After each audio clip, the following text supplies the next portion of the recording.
Look, I get it. You're wanting to learn Spanish, so you start doing logical things, like watching Spanish shows, or even having conversations with native speakers. Yet that one doubt creeps into the back of your mind. How the heck am I ever gonna understand these people? I've been there. So let me give you a bit of advice. Hi, I'm Michael Harper. I was able to learn Spanish within a few months, and now I want to show you how to do the same. If you're not already, check me out on Instagram and be sure to subscribe to the YouTube channel to learn more Spanish. When you're learning a new language, you're like a baby. You have no clue what anyone is saying, and you're just trying to figure out the world. If you notice though, a baby never has their head buried inside of some grammar book trying to study for tomorrow's language exam. Yet they're still able to learn and become experts in their language. And they do this rather quickly. They do this by constant immersion, repetition, and practice. They don't do it by studying a bunch of grammar rules. At the core of being able to understand things and people when they talk, your brain needs practice and repetition, and you need to train your brain to think in another language. Eventually, you'll have to stray away from saying things in your head. Now, what does any of this mean? Let me show you a quick example. When I look at this phone, I'm not thinking, okay, phone in Spanish, telephone sounds like phone. Oh yeah, teléfono.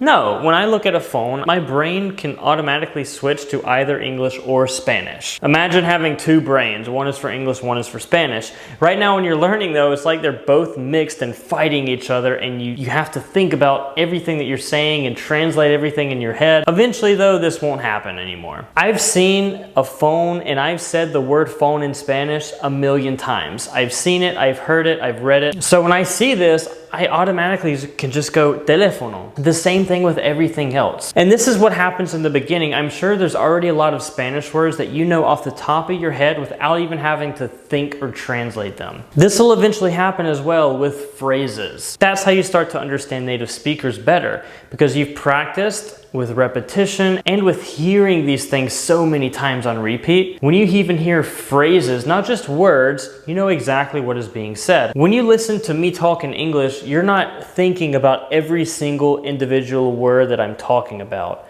You're just able to absorb all the information and apply meaning to it. If I were to say, I have the phone in my hand, now, obviously, that we're talking about a phrase. In the beginning, you're likely going to have to go, okay, have is tener. That I have to conjugate because I have the phone, so it's tengo. And then you go el teléfono, and then how do you say hand? Oh yeah, mano. Oh wait, in the hand, in la mano. Obviously, that's a complete waste of time, but it is a necessary step in the beginning.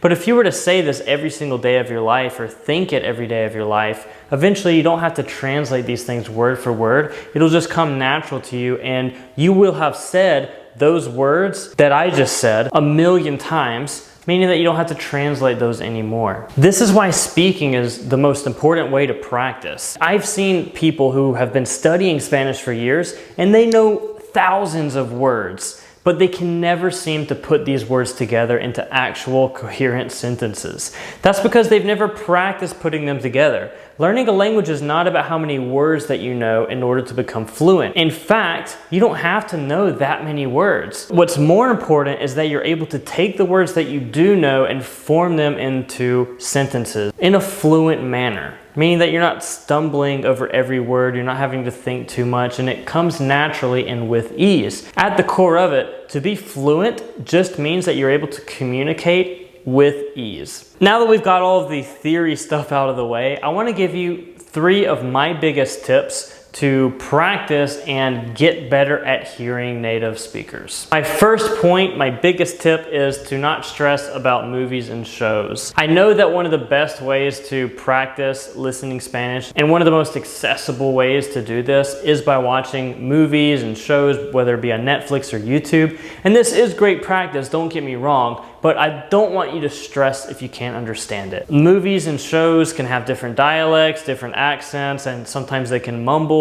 Sometimes what they're saying on screen just doesn't make any sense. I watch most of my movies and shows in English with subtitles on, just because I have a hard time understanding people even in English, let alone Spanish. So don't stress a lot if you're like, oh my gosh, they're talking so fast, I have no idea what they're saying. It's so much easier to talk to someone in a real conversation and understand what they're saying than understanding someone from a movie or a show with no context. So don't freak out. The second thing is I would also say don't stress about songs. I'm going to talk a little bit about that, and then I want to give you a tip as to what I recommend doing with songs. I can't even understand everything that's said in English songs. I am terrible at that, even worse than I am with movies and shows. So why would I sit here and stress about not being able to understand a song in Spanish? Songs are even worse. You know that in English, things are said in a sort of poetic way, in a way that doesn't really make sense in a real conversation, just to make it flow better within the song. The same thing happens with Spanish. Now, that being said, I love songs to practice languages and to practice your Spanish, but you have to sing along to them. Make sure that you're singing with the songs. It'll practice training your brain and your mouth to produce those sounds in a fluent manner. If I have a song that says, I fell in love with you, okay, the verb in general for falling in love in Spanish is a little bit complicated. But if I've sung that phrase over and over again through a song, like me enamoré de ti, there's tons of songs out there that use this type of phrase. If I sing that song every single day, when I go to actually say that, it's so much easier, and it's even easier to conjugate for other people as well. And what will happen is when you hear someone else saying that phrase that you've sung and listened to every single day through songs, you won't have to translate it, it'll just come naturally to you. You won't have to translate what they just said because you've heard it a million times and you just associate what they're saying with the meaning. And the third biggest tip I have is something I already touched on, but you have to speak. You have to speak more. If you don't think you're improving,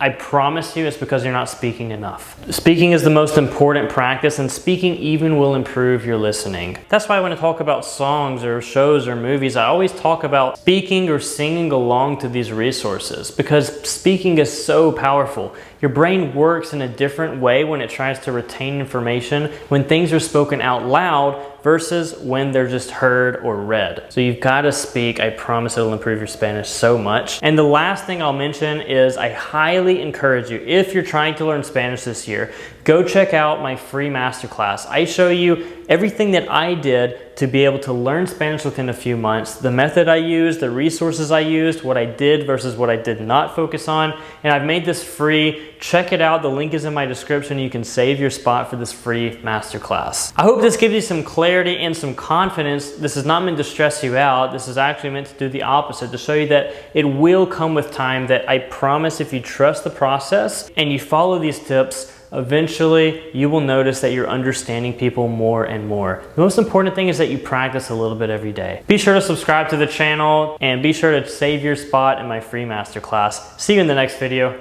Bye.